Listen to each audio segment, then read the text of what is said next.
राशीपेक्षा त्या माणसाची कुंडली. लोकांचा असा गैरसमज आहे की या दिशेने एंट्री पाहिजे किंवा या दिशेने एंट्री पाहिजे. तर सगळ्यात प्रथम ते काय व्यवसाय करतायत किंवा ते कुठल्या क्षेत्रात आहेत, कुठनं त्या प्लॉटचा एंट्रन्स आहे, ह्या सगळ्या गोष्टी त्यांच्या कुंडलीच्या अनुषंगाने. तिथं बुर्ज खलिफापासून मोठ्या मोठ्या इमारती सगळ्या बाजूने कट आहे.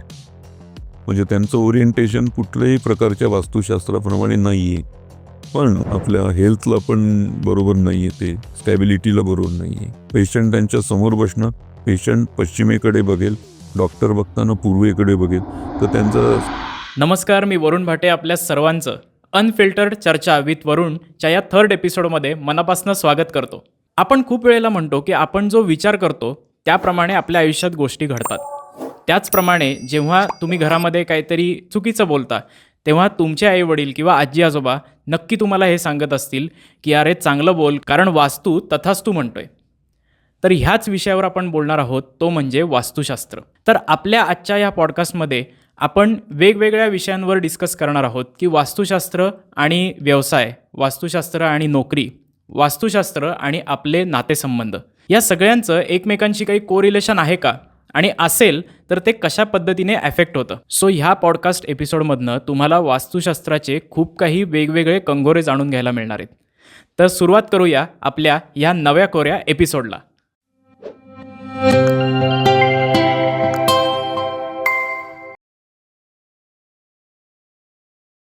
संतोष सर, नमस्कार. अनफिल्टर्ड चर्चा विथ वरुणच्या या नवीन एपिसोडमध्ये मी मनापासून स्वागत करतो तुमचं. आणि ॲक्च्युली काय आहे सर, की वास्तुशास्त्र हा विषय सगळ्यांना माहीत पण आहे आणि तेवढाच गहन पण आहे. म्हणजे त्यांना माहीत नसतं किंवा लोक काय करतात की पुस्तकं वाचून त्याप्रमाणे पुढे जातात. आपण याविषयी खूप काही तुमच्याकडनं जाणून घेणार आहोत, कारण तुमचा इतक्या वर्षाचा प्रगल्भ एक्सपिरियन्स आहे. पण बिफोर वी स्टार्ट, मला तुम्हाला हे विचारायचं आहे की वास्तू कन्सल्टंट ॲज अ करिअर म्हणून तुम्ही निवडायचं का ठरवलं? सांगतो. सगळ्यात प्रथम मी आपलं आणि आपल्या चॅनेलचा धन्यवाद व्यक्त करतो की मला तुम्ही आपल्या चॅनेलवर बोलवलं आणि वास्तुशास्त्र एकदम सायंटिफिक विषय आपला प्राचीन भारताचा, त्याच्यावर बोलण्याची संधी दिली, म्हणून परत धन्यवाद व्यक्त करतो. थँक्यू. आता बेसिक मी मॅथ्स आणि फिजिक्स शिकवायचो आणि माझ्याकडे बरोबर 2-3 हजार विद्यार्थी होते. आणि क्लासेसच्या माध्यमातनं मी स्टार्ट केलं होतं माझं करिअर. तेव्हा काही गोष्टींचं असं आलं की आमच्या घरगुती बऱ्याच अडचणी वाढल्या. तर तेव्हा तोपर्यंत माझं वास्तुशास्त्र, पत्रिका याच्यावर काही विश्वास नव्हता. मग पंडित लोक वगैरे जे आहेत महाराज, त्यांनी सांगितलं घर एकदा चेक करा किंवा बाकीची गोष्टी चेक करा. तेव्हा मग या शास्त्राकडे मी खूप सिरियसली वळलो आणि माझा जो काही व्यवसाय होता तो बंद करून पूर्ण 7-8 वर्ष वेगवेगळ्या ठिकाणी जाऊन याचा स्टडी केला आणि नंतर मी माझी वास्तुशास्त्राची प्रॅक्टिस स्टार्ट केली. फॅन्टॅस्टिक. म्हणजे सर ॲक्च्युली तुमची बॅकग्राऊंड ही सायन्स बॅकग्राऊंड आहे आणि वास्तुशास्त्राला पण कुठं ना कुठं तरी एक सायंटिफिक रिझन्स आहेत असं म्हणलं जातं. तर ते थोडं कोरिलेशन सांगू शकाल का? हां, म्हणजे आता कसं आहे, सायंटिफिक रिलेशन म्हणजे कसं, ते फिजिक्समध्ये असं म्हणतात की कुठली एनर्जी आपण क्रिएट करू शकत नाही किंवा कुठली एनर्जी नष्ट करू शकत नाही. तर थोडक्यात कुठल्याही वस्तूमध्ये, जसं आपण इथे बसलोय, खुर्ची आहे, या प्रत्येकात एक पोटेन्शियल एनर्जी असते. आमचं वास्तुशास्त्र काय कायम करतं की ते पोटेन्शियल एनर्जी त्यांचं कायनेटिक एनर्जीमध्ये कन्वर्ट करायचं. म्हणजे सूर्यप्रकाश आहे, सूर्याखाली जर आपण कागद धरला तर तो जळणार नाही. पण एक बहिर्वक्र भिंग घेतलं आणि त्या कागदाखाली ठेवलं, कागदाच्या वर, तर तो पूर्ण जळेल. म्हणजे जी प्रत्येकात एक शक्ती असते वेगळी, ती कंप्लीट त्याच्या कार्यशक्तीत कन्वर्ट होण्यासाठी वास्तुशास्त्राचा पूर्ण उपयोग होतो. वास्तुशास्त्राबरोबर आपण ज्योतिषाचा पण अभ्यास केलेला आहे. तर खूप वेळेला ठराविक एखादं घराचं स्ट्रक्चर घेतलं जातं आणि त्याप्रमाणे वास्तुशास्त्र हे जनरल लेवलला सांगितलं जातं, बरोबर आहे. पण रास आणि आपलं वास्तुशास्त्र ह्याच्यामध्ये काही कोरिलेशन असतं का? आणि तुम्ही जेव्हा कन्सल्टिंग करता तेव्हा तुम्ही कशा पद्धतीने कोरिलेशन डेव्हलप करता? 100% कोरिलेशन असतं. राशीपेक्षा त्या माणसाची कुंडली, मग नवमोश कुंडली असेल, त्याची कुंडली असेल, याचं आणि वास्तुशास्त्राचं 100% खूप रिलेशन असतं. म्हणून आम्ही ॲस्ट्रो वास्तू करतो.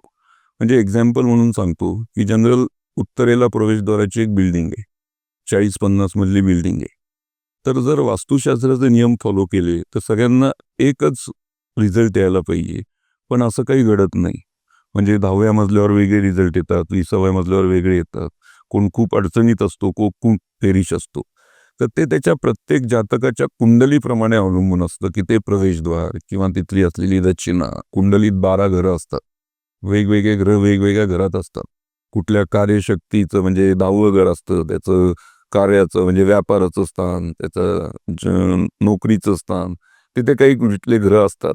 तर त्याला पर्टिक्युलर दिशेत कुठला दरवाजा पाहिजे, कुठे किचन पाहिजे, या बऱ्याच गोष्टी वेगवेगळ्या प्रमाणे ठरत असतात, निकष असतात. पण आम्ही हे सगळं करताना जे स्ट्रक्चर असतं त्याची मोडतोड बिलकुल करत नाही. त्याला आम्ही कलर कॉम्बिनेशन किंवा बाकी व्हर्च्युअल काही गोष्टी निर्माण करून ते करतो. विदाऊट तोडफोड आम्ही या सगळ्या गोष्टी करतो. वाह! बरं. आणि सर आता कसं म्हणलं जातं, की आपण एखाद्या घरात गेलो, की तिथे आपलं चांगलं होतं. असं खूप लोकांचा एक समज असतो, की मी या घरात गेलो आणि मग माझा बिझनेस चांगला झाला किंवा नोकरी चांगली झाली. हो. तर आपलं जे घर असतं, त्याचं आणि आपला व्यवसाय असेल, नोकरी किंवा इंटरपर्सनल रिलेशनशिप्स असतील, ह्याच्यावर काय इफेक्ट होतो त्या पर्टिक्युलर घराच्या हो, त्या घराचं घर म्हणजे घर तेच असतं. तुम्ही जे म्हणता या घरात गेलो तर आपलं चांगलं झालं. हं. तर ते घराची जी रचना आहे ती त्या जातकाच्या कुंडलीशी थोडक्यात मॅच झालेली असते. म्हणून त्या घरात चांगलं होतं. असं म्हणलं जातं, की काही गोष्टी घरात ठेवाव्यात आणि काही गोष्टी अजिबात ठेवू नये. बरोबर. तर काय गोष्टी ठेवू नयेत ह्याची की आपल्याकडे एक लिस्ट आहे का? किंवा काय असे जनरल लेव्हलच्या गोष्टी आहेत, की ह्या खरंच घरात असतील तर आत्ता काढाव्यात? आता अशा बऱ्याच गोष्टी आहेत, की त्या घरात ठेवल्या जातात चुकीच्या याच्यामुळे. जसं फिश एक्वेरियम किंवा फिश स्पॉट आहे. तर तिथे कसं होतं, की लोकं ठेवतात ते वास्तुशास्त्रात चांगलं आहे किंवा त्यामुळे पैसा फ्लो होईल. पण त्याची बरीच वेगवेगळी कारणं अशी असतात, की तिथे आपल्या महत्त्वाकांक्षा बांधल्या जातात. आपण त्या पर्टिक्युलर ह्याच्यातच खेळत बसतो, त्याच सीमेमध्ये. आपलं म्हणजे कार्यक्षेत्र वाढत नाही. संकुचित याच्यातच आपण माशांप्रमाणे तिथं फिरत असतो. नंतर तो झोन समजा आपण आग्नेय दिशेत ठेवला, तर तो अग्नी झोन आहे. तिथं आपण जलाच्या वस्तू ठेवतो. अशी बरीच काही काही चुकीची गोष्टी आपल्याला सजेस्ट केल्या जातात आणि त्या आपण ठेवतो आणि त्यामुळे आपला फायदा होण्यापेक्षा आपलं नुकसानच होतं. सर आता आपले काही जे व्ह्युअर्स आहेत ना, ते आत्ता एखाद्या नवीन फ्लॅटच्या शोधात असतील, तर त्यांनी कुठलाही फ्लॅट किंवा जेव्हा एखादी स्कीम व्हिजिट करतात, तेव्हा कुठल्या गोष्टी प्रॉमिनंटली पाहिल्या पाहिजेत? त्याची काही छोटीशी लिस्ट द्याल का? हो. आता सगळ्यात प्रथम ना, की लोकांचा असा गैरसमज आहे, की या दिशेने एंट्री पाहिजे किंवा या दिशेने एंट्री पाहिजे. तर सगळ्यात प्रथम मी तो गैरसमज दूर करू इच्छितो, की लक्ष्मी ही अष्टदिशांनी येत असते.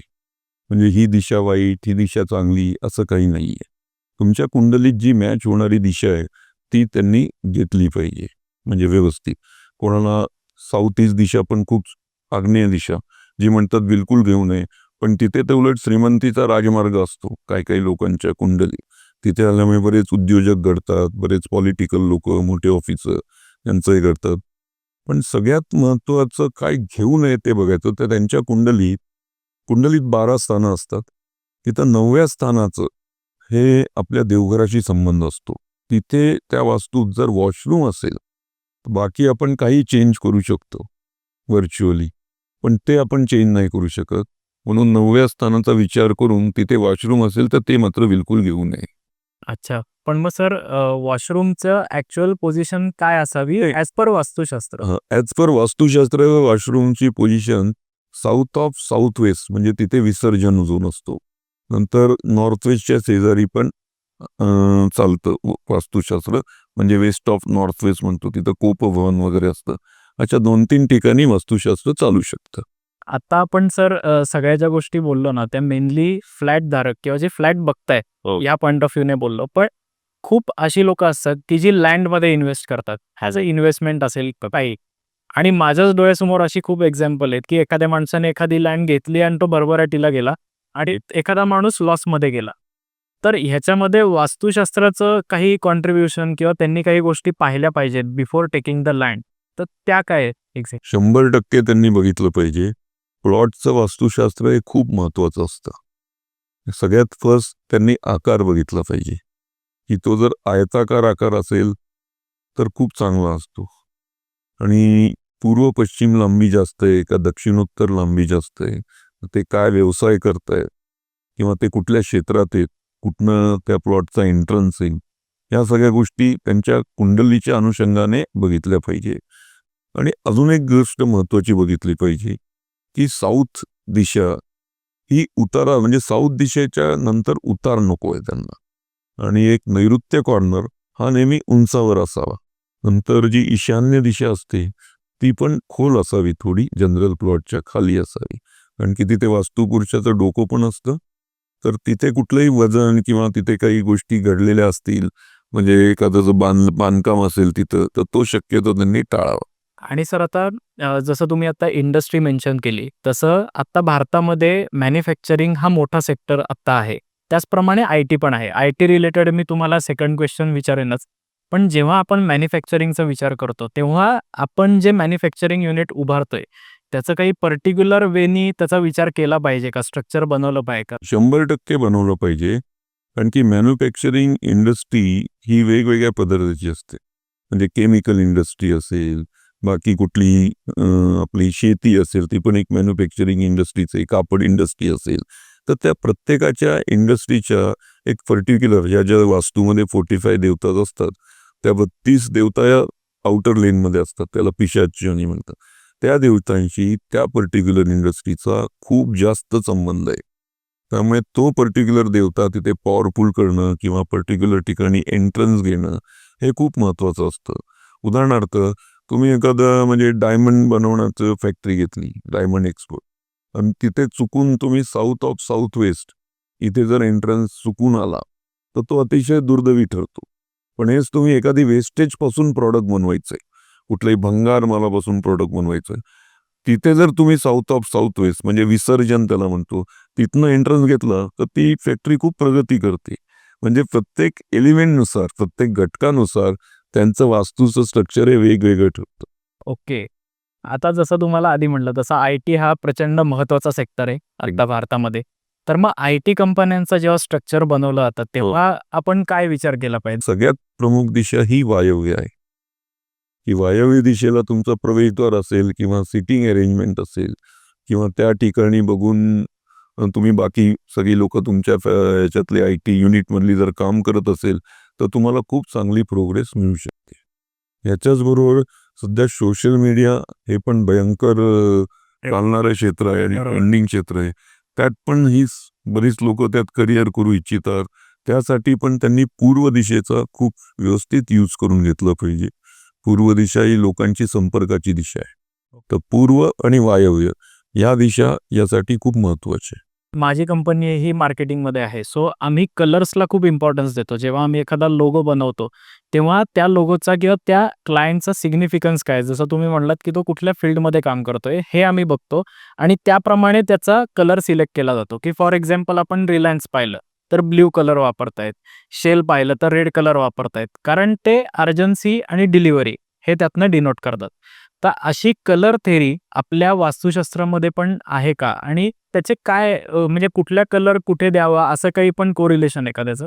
तर प्रत्येक प्रॉडक्टनुसार किंवा प्रत्येक याच्या, इव्हन त्याच्या कुंडली, परत मी वारंवार कुंडलीकडे येतो प्रत्येक जातकाचा, की हा खूप महत्त्वपूर्ण रोल बनवतो.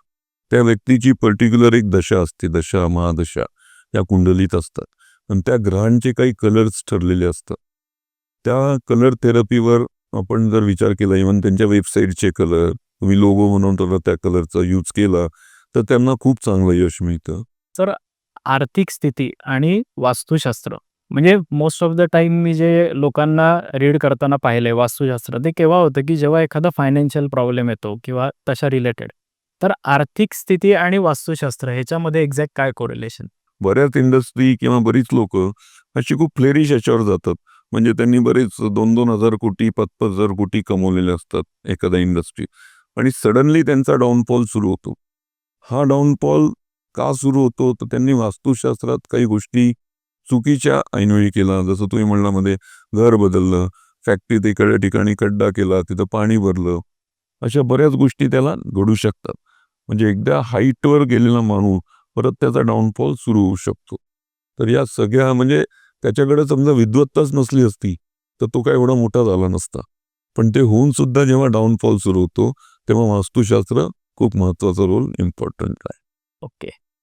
आता सर आपलं जेव्हा पॉडकास्ट हे करायचं असं प्लॅनिंग चाललं होतं, तेव्हा आम्ही इंटरनली टीम पण डिस्कस करत होतो. तर त्याच्यामध्ये आमचा एक शुभंकर म्हणून टीममेट आहे.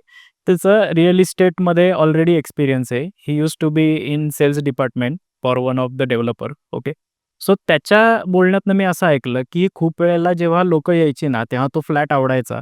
नंतर वास्तू कन्सल्टंट यायचे आणि ते असं सांगायचे, की नाही इथे काही होऊच शकत नाही. तर मला तुमच्या बोलण्यातनं एक कॉन्ट्रास्ट असा जाणवला, की कुठलीही वास्तू असेल, तर त्याच्यावर तोडफोड न करता उपाय असू शकतायत. तर खरंच आपण काही उपायांनी काही गोष्टी अचीव्ह करू शकतो का? काही वस्तू अशाच असतात, की ज्या अजिबात इग्नोर केल्या पाहिजेत? आणि जर अशा असतील, तर अशा कुठलं कोरिलेशन आपण लावू शकतो, की खरंच तो फ्लॅट अव्हॉइड करूया? आता हे बघा, साऊथ वेस्ट एंट्रीचे फ्लॅट अवॉइड केले पाहिजे, निश्चित बरोबर. पण आता एखादी इमारत बघितली, त्याचं 25% एंट्री साऊथ वेस्टकडनंच ते फ्लॅट आहे. किंवा आता सध्या लोक त्या फ्लॅटमध्ये राहत आहेत बरीच लोक. मग त्यांनी काय तर फ्लॅट सोडून जावं का? तर असं तर शक्य नाही आहे. तर वास्तुशास्त्र म्हणजे काय, की तुम्ही लोकांच्या भल्यासाठी तिथल्या चेंजेस अरेंजमेंट करून तिथे तुम्हाला चांगले रिझल्ट त्यांना दिलं पाहिजे. पण एक गोष्ट म्हणजे मी नेहमी सांगतो, की तुमचं ब्रह्मस्थान हे सगळ्यात महत्त्वाचं स्थान असतं. की ओरिएंटेशनमध्ये ब्रह्मस्थान हे सगळ्यात महत्त्वाचं स्थान असतं. त्यामुळे तिथे जर काही वॉशरूम वगैरे असेल, तर तिथे आपण काही चेंजेस नाही करू शकत. तो फ्लॅट मात्र त्यांनी अव्हॉइड केलंच पाहिजे. जसं आता तुम्ही दुबईत बघितलं असेल, म्हणजे आम्ही बऱ्याचदा दुबईत व्हिजिट करतो. तिथं बुर्ज खलिफापासून मोठ्या मोठ्या इमारती सगळ्या बाजूने कट आहे. म्हणजे त्यांचं ओरिएंटेशन कुठल्याही प्रकारच्या वास्तुशास्त्राप्रमाणे नाही आहे. पण वास्तुशास्त्राचे सगळ्यात प्रमुख नियम त्यांनी फॉलो केला आहे. त्यांचं ब्रह्मस्थान मात्र त्यांनी खूप प्रभावी केलं आहे.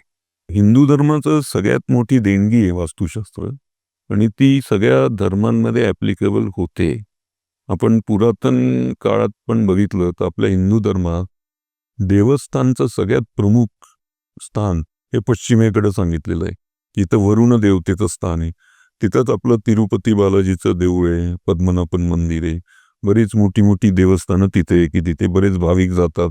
त्यांना खूप त्यांच्या पूर्ण होतात त्यांच्या जे काही मागण्या असतात बाकी पण. म्हणजे याला एक पर्टिक्युलर सायंटिफिक रिझन आहे, की त्यामुळे ती देवस्थानं सगळी तिथेच निर्माण केलेली आहे. आता आपलं वास्तुशास्त्र जर्मनीत लोक फॉलो करतात, नेदरलँडमध्ये फॉलो करतात. दुबई, मस्कत तर रेग्युलर तिथे बहुतेक गोष्टी वास्तुशास्त्राप्रमाणेच होतात. आता आपण दुबईविषयी बोलतोय, तर तुमच्या बोलण्यातनं मगाशी मला आलं, जेव्हा आपण पॉडकास्टच्या आधी डिस्कस करत होतो, की दुबईला किंवा ओमानला तुम्ही कन्सल्टिंग पण केलेलं आहे. हो. तर त्याचे काही एक्सपिरियन्सेस आम्हाला सांगा ना? हां, आता दुबईमध्ये बरेच म्हणजे प्रख्यात मी नाव नाही घेऊ शकत, प्लास्टिक सर्जरी करणारे बरेच डॉक्टर्स आहेत. त्यांचं म्हणजे सडनली त्यांचा बिझनेस कसा फ्लेरिश करायचा ते काम आम्ही केलेलं आहे. तिथे आपली वेगवेगळी यंत्र आपण यूज केली आहे, जी पेंटिंगसारखे दिसतात, पण त्यात बऱ्याच पूजा वगैरे किंवा त्यात वेब किंवा एलिमेंट लावून आपण बऱ्याच गोष्टी केल्या आहेत. तिथे बरेच रेस्टॉरंट आहेत दुबईत, त्याचं आपण काम केलं आहे. मग त्यांच्या ब्रांचेस आता पटाया वगैरे बऱ्याच ठिकाणी उघडल्या गेल्या आहेत. तर आमचं दुबईला तर रेग्युलर दर महिन्यात 8-10 दिवस आमचं तिथे कार्य चालतंच म्हणजे. ओके. आणि दुसरा एक्सपिरियन्स म्हणजे दुबईचा, की सगळ्यात महत्त्वाचं की तिथे साऊथला पाणी चालत नाही असं आपण म्हणतो. पण प्रत्येक नगर रचनेप्रमाणे ते चेंजेस होत असतं. तर बुर्ज खलिफा ही जी इमारत आहे, त्याच्या साऊथला दुबई मॉलचा तो धबधबा आहे म्हणजे कारंजा आहे ते पूर्ण. ते साऊथलाच पाणी आहे. पण तरी पण तिथे प्रचंड प्रमाणाचं यश आहे. त्यामुळे नगररचना आणि तिथली सॉईल, तिथली माती ही खूप महत्त्वाची असते प्रत्येक ह्याच्यात. ओके. आता सर मगाचपासनं आपलं जे बोलणं झालं त्याच्यामध्ये आपण वास्तुशास्त्र आणि आपला व्यवसाय किंवा नोकरी, वास्तुशास्त्र आणि आपलं हेल्थ ह्याचं कोरिलेशन लावलं. पण त्याबरोबरीने अजून एक महत्त्वाचं कोरिलेशन आहे ते म्हणजे इंटरपर्सनल, की जिथे नातेसंबंध आहेत. कारण शेवटी आपण घरात राहतोय, आपल्या लोकांबरोबर राहतोय. तर वास्तुशास्त्राचं त्या नातेसंबंधांवर होणारा परिणाम काय आहे? म्हणजे जर होत असेल तर होतो की नाही हा तर पहिला प्रश्न आणि होत असेल तर काय होतो? 100% होतोच, की आता सध्या बऱ्याच ठिकाणी आपण ऐकतोय, की घटस्फोटाचं किंवा डिव्होर्सचं प्रमाण बरंच वाढलंय किंवा आपलं आपल्या पॅरेंटशी किंवा यांच्याशी जमत नाही, ते पण दुखावले जातात. तर त्यांचं प्रत्येकाचं चुकीच्या स्थान किंवा चुकीच्या ठिकाणी बेडरूम दिलं गेलं, त्यामुळे पण अशा गोष्टी बऱ्याच होतात वास्तुशास्त्राप्रमाणे. एकमेकांशी सुसंवाद राहत नाही, आपण एकमेकांना रिस्पेक्ट देत नाही, किंवा किचन ओट्याचा ब्लॅक कलर असतो, जनरल ब्लॅक कडपा, तो पण आपल्या नातेसंबंधावर खूप परिणाम करतो. कारण जिथं अग्नी आहे तिथं पूर्ण म्हणजे जलाचा कलर येतो. नंतर साऊथ वेस्ट कॉर्नर जर डिस्टर्ब असेल तर रिलेशनशिपमध्ये खूप प्रॉब्लेम येतो. तिथे चुकीचा कलर वापरला गेला, किंवा साऊथ वेस्टची गॅलरी असेल तिथं तुम्ही झाडं लावली हिरव्या कलरची, तर त्याचा विरुद्ध कलर आहे, तर या सगळ्या बऱ्याच गोष्टींचा परिणाम होऊ शकतो. आपण सर जर स्वयंपाकघराचा विचार केला तर प्रत्येकाला माहिती आहे की आग्नेय दिशेला अग्नेय दिशेला किचन. पण खूप वेळेला असं प्रॉब्लेम्स येतात की आग्नेय दिशा ही काही म्हणजे कशातही येऊ शकते, बेडरूम असेल किंवा तिथे काही वेगळी गोष्ट असेल. तर मग इन दॅट सिनेरिओ काही सोल्युशन असतात का की किचन कुठल्या दिशेला आपण करू शकतो जर आग्नेय ऑक्युपाईड असेल तर? येस. आता बघा, किचन आग्नेय दिशेला आहे, कोणालाही विचारलं तर तो म्हणेल किचन आग्नेय दिशेलाच पाहिजे. बरोबर. पण तुम्ही म्हणता ते रास्त आहे एकदम, की बऱ्याच ठिकाणी तिथं काही वेगळ्या गोष्टी असू शकतात. तर आग्नेय दिशापेक्षाही जर तुम्ही वायव्य दिशेला किचन केलं तर तुम्हाला रिझल्ट 100% जास्त येतात. हे दाखले बरेच आहेत. पण ह्याच अग्नी तुम्ही जेव्हा वायव्य दिशेला पेटवाल तेव्हा तिथे हवा असते, वायू असतो. तर वायू अग्नीचा मित्र आहे, त्यामुळे तुम्ही 90% जर मटेरियल घेतलं तर तुम्हाला त्याचे 180% परिणाम येतील. आणि किचन म्हणजे अग्नी म्हणजे रिलेटेड फायनान्स असतो. तर जर आग्नेय दिशेला जर हे नसेल तर वायव्य दिशा ही सगळ्यात महत्त्वपूर्ण दिशा आहे, की तिथे रिझल्ट पण खूप चांगले येतात आणि तिथे किचन खूप प्रभावी ठरतं. पण चुकून सुद्धा किचन हे नॉर्थ ईस्ट किंवा साऊथ वेस्ट इकडे मात्र घेऊ नये.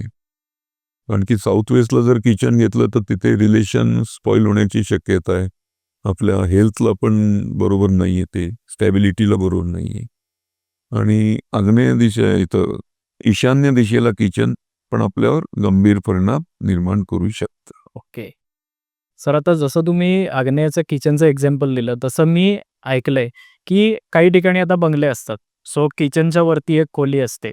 तर शक्यतो तुमच्या फॅमिलीमधली जी प्रमुख स्त्री आहे तिला ती खोली देऊ नये असं म्हणलं जातं की त्याच्यामुळे तिला पोटाचे विकार होतात किंवा कॅन्सर होऊ शकतो. हे असं मी ऐकलेलं आहे. सो असं काही आहे का की आग्नेयची खोली शक्यतो वापरू नये? नाही, तसं अजिबात नाही आहे वास्तुशास्त्रात. उलट काही काही वास्तुशास्त्रांचं तर असं म्हणणं आहे की जर तुमचा नॉर्थ ईस्टला वॉशरूम असेल तर 100% कॅन्सर होणारच. पण नॉर्थ ईस्टला वॉशरूम ही अतिशय चुकीची गोष्ट आहेच, याबद्दल वाद नाही. पण आता असेल तर त्याचं रेमिडियल पार्ट करू शकता. असं काही विधिलिखित नाही आहे की तिथं 100% कॅन्सर होणारच. आणि असं काही बऱ्याच ठिकाणी तुमचं साऊथ वेस्टला वॉशरूम असेल किंवा बाकी ठिकाणी, म्हणून तिथे काही कॅन्सर होणार नाहीये का? असं काही त्याचं आणि याचं काही रिलेशन नाहीये. सर आत्ता आपण बोलण्यातनं आपल्या घरातली जी प्रमुख स्त्री आहे तिच्या पॉइंट ऑफ व्ह्यूने बोललो. पण जो कर्ता पुरुष असतो त्याला कुठली दिशा चांगली असते? म्हणजे त्याने तिथे वास्तव्य किंवा त्याला झोपण्यासाठी कुठली दिशा चांगली? साऊथ वेस्ट दिशा हे लोक प्रिफर करतात की झोपण्यासाठी. पण सध्याच्या या प्रवाहात किंवा वेगळ्या काळामध्ये बेडरूम ही साऊथ ईस्टला असेल तर तुमचं कार्यक्षेत्र खूप फास्ट होतं. तिथे पूषा देवता म्हणून जो असतो तो सगळ्या जगाचं म्हणजे पालन पोषण करतो किंवा आपल्या घराचं पण पालन पोषण करतो टोटल. तर त्या देवतेचं त्यांना बरंच सहाय्य मिळतं.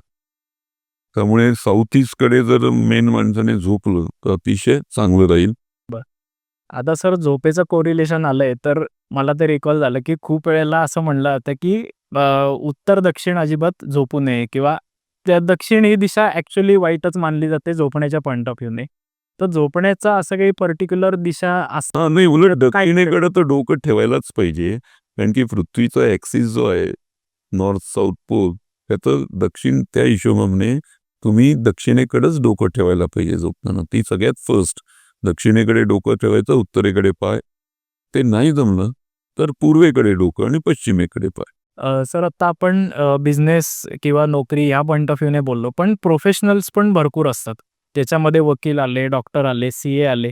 तर प्रोफेशनल्ससाठी अशी कुठली पर्टिक्युलर दिशा काही डिफाईन केलेली आहे का आपल्या वास्तुशास्त्रात, की जी त्यांना जास्त बेनिफिशियल होते? खूप चांगला प्रश्न तुम्ही विचारला की प्रत्येक प्रोफेशनसाठी ही वेगवेगळी दिशा असते. जसं तुम्ही आयुर्वेदचे डॉक्टर घेतले, तुमच्या सिटीतले कुठलेही प्रसिद्ध आयुर्वेदिक डॉक्टर घेतले, तर त्यांचं जे प्रवेशद्वार आहे हे साऊथ ईस्टकडेच आहे. म्हणजे पेशंट त्यांच्या समोर बसणं, पेशंट पश्चिमेकडे बघेल, डॉक्टर बघताना पूर्वेकडे बघेल, तर त्यांचा सल्ला किंवा त्यांचे उपचार याला खूप एकदम फास्ट पळेल. तसंच ॲडव्होकेटचं म्हणून तुम्ही विचारलं, तर त्यांचं पण नॉर्थ वेस्ट, जिथं म्हणजे शत्रूचा पराभव करायचा आहे तो, ती दिशा नॉर्थ वेस्टकडे असते. तर तिथे आपण त्यांची केबिन केली किंवा तिथनं प्रवेशद्वार केलं नॉर्थ वेस्ट साऊथ ईस्टवर, तर ते पण खूप प्रभावी ठरतं. असं प्रत्येकाचं वेगवेगळं आहे. जसं सीएने नेहमी साऊथकडे बसावं आणि नॉर्थकडे बघावं. Sir thank you so much. तुम्ही आलात आमच्या पॉडकास्टवर आणि मला तुमच्या पॉडकास्टमधली एक आवडलेली गोष्ट म्हणजे वास्तुशास्त्र फक्त उपायांनी न सांगता त्याचं सायंटिफिक कोरिलेशन तुम्ही आम्हाला प्रूव्ह करून दाखवलं. सो थँक्यू सो मच आणि परत तुम्ही आलात तर आम्हाला नक्की आवडेल. धन्यवाद. तुम्ही मला खरंच परत बोलवा. मला तुमच्या चॅनलला खूप चांगलं वाटेल. Thank you so much sir. तर व्ह्युअर्स, हा एपिसोड तुम्हाला कसा वाटला हे कमेंट्समध्ये नक्की मेन्शन करा आणि त्याचप्रमाणे तुमचे जर काही प्रश्न असतील तर ते पण मेन्शन करा. आणि अत्यंत महत्त्वाची गोष्ट, हा जो एपिसोड आहे ह्याला लाईक करा आणि आमचं चॅनेल अनफिल्टर्ड चर्चा विथ वरुणला सबस्क्राईब करा. थँक्यू.